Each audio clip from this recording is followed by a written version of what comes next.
There are two primary objections that I hear from women as to why they don't want to own or carry firearms.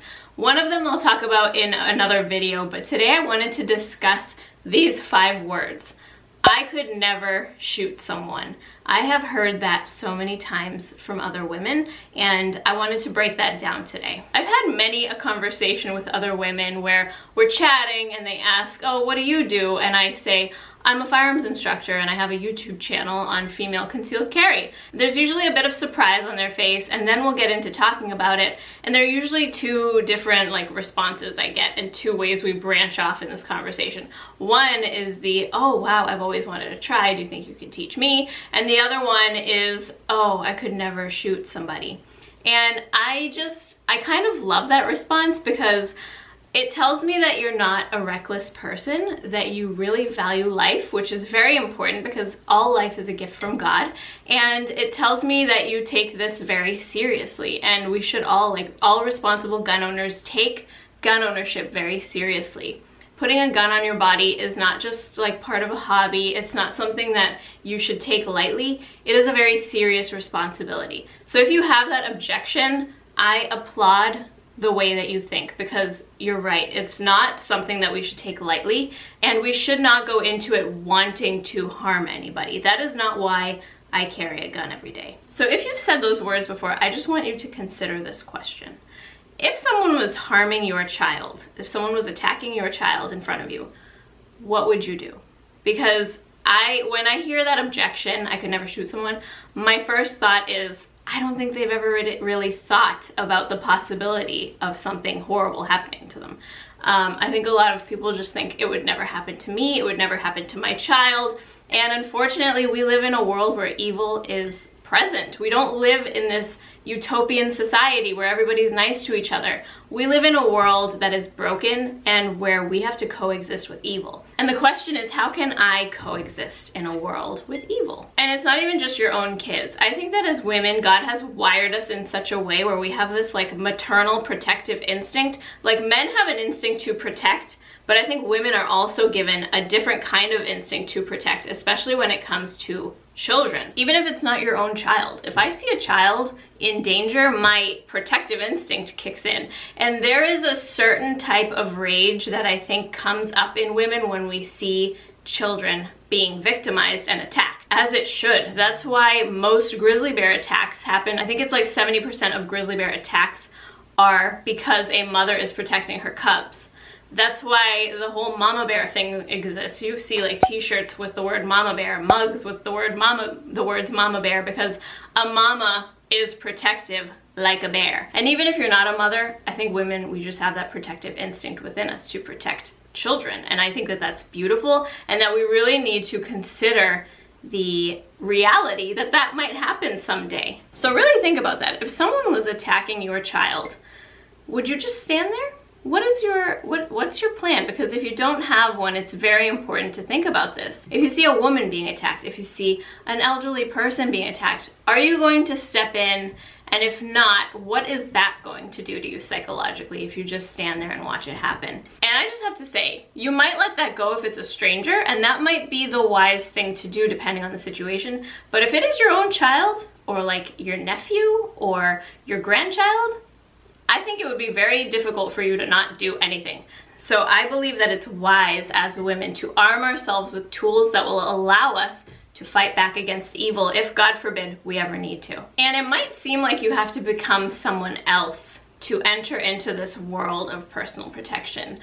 But the whole idea is shifting your mindset from, I could never do this, to, I hope I never have to, but if I do, I am capable. I know a lot of you have probably heard the quote that says, be dangerous, but not a danger. You don't want to have this short fuse and be known as a violent person. You don't have to be a violent person to be capable of violence. We have to shift our mindset from this avoidance mindset where nothing bad's gonna happen, or I just hope it's not gonna happen, to a responsibility mindset where we are capable of doing what needs to be done. There's this horrible video out there that I'll try to find it and link it below.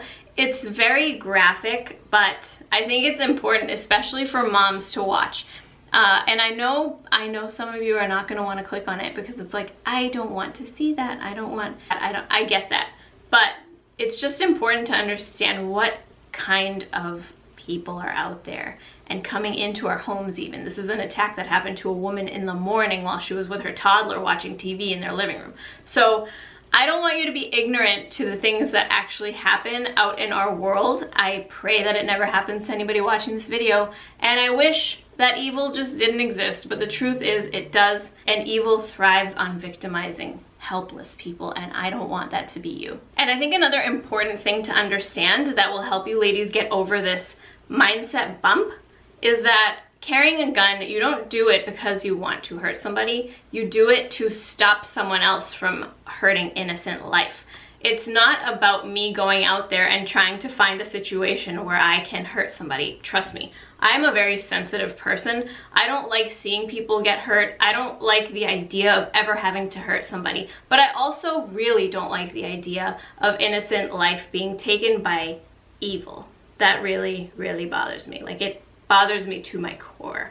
And I've talked about this before on my channel. One of the reasons I started She Equips Herself is because specifically the stories about women going out and going for a run and exercising, and they're being attacked while they're like on a run and just being victimized when they have no way to defend themselves, is something that brings up this like primal rage in me that I can't even comprehend. Like, I'm sure my blood pressure is going up just thinking about it right now, because that just really bothers me. So we have to change our way of thinking. I'm not carrying a gun to harm, I'm carrying a gun to protect. Now, you might have legitimate fears. What if I freeze up? What if I can't do it in the moment? What if I freeze and the person takes the gun from me and then uses it against me or somebody else? These are all very real things that you need to think about. And let me just tell you, the antidote to fear is education. You're not just strapping a gun to your body and hoping for the best. If you carry a gun, it is your responsibility to train with it. And with that training, with those repetitions, with the education, you will become confident and competent, and you'll be equipped to carry that gun. When we turn 16 or 16 and a half or 17, we don't just buy a car and start driving. You have to learn. That is your responsibility as somebody who's going to be on the road with other people in a car. You need to learn the rules of the road, you need to know how the car works, and it's the same with a gun.